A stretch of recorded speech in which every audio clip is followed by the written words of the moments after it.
8 erreurs qui peuvent plomber votre recherche d'emploi en Suisse et la dernière est sans doute la plus importante. Restez bien jusqu'à la fin de cette vidéo.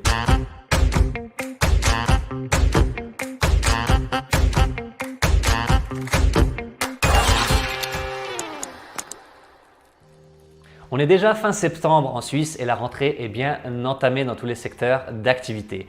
Les recruteurs sont toujours à l'affût de bons candidats.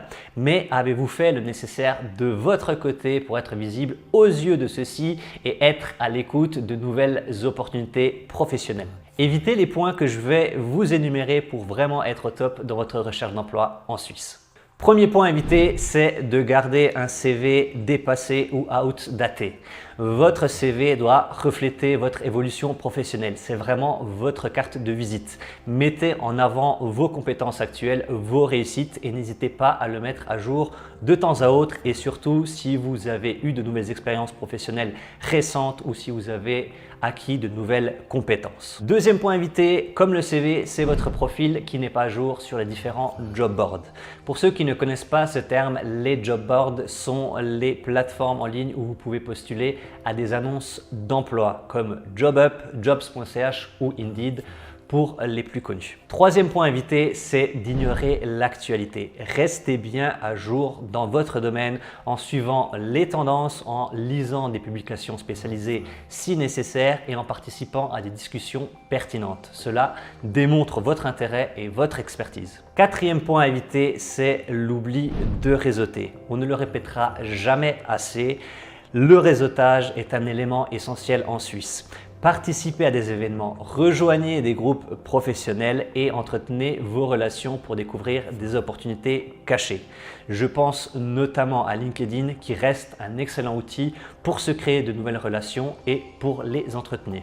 Cinquième point, ne restez pas sur vos acquis. L'industrie et les domaines d'activité en général évoluent rapidement. Alors ne vous reposez pas sur vos acquis, c'est très important. Soyez prêts à apprendre de nouvelles compétences et à vous adapter aux changements. Je pense notamment avec l'arrivée de l'intelligence artificielle qui va bousculer beaucoup de domaines d'activité. Septième point, ne vous limitez pas à un seul canal de recherche. Qu'est-ce que j'entends par là? Ne comptez pas uniquement sur les job boards classiques. Explorez divers canaux comme LinkedIn, comme je l'ai évoqué tout à l'heure, mais aussi pour vous créer un nouveau réseau, allez dans des salons de l'emploi et d'autres events et le réseau personnel pour maximiser vos chances de trouver un emploi en Suisse. Huitième et dernier point, négligez pas les langues. Vous le savez, en Suisse, plus on maîtrise de langues et plus vos chances seront décuplées car bien souvent, parler une autre langue que la langue française comme l'allemand ou un anglais parfait ou même l'italien vous seront très utiles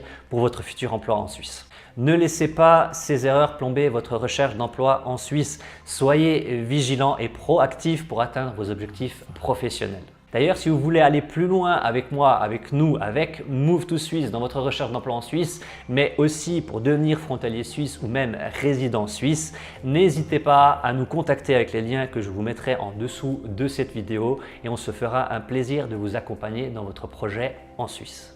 Voilà, c'est la fin de cette vidéo. J'espère qu'elle vous aura appris des choses. N'oubliez pas de la liker, de la commenter, de la partager et montrez-nous que notre travail est apprécié. Ça fait toujours plaisir et ça permet surtout à la chaîne d'être plus visible et d'aider encore plus de personnes comme vous. Et moi, je vous dis à très bientôt dans une nouvelle vidéo. Ciao!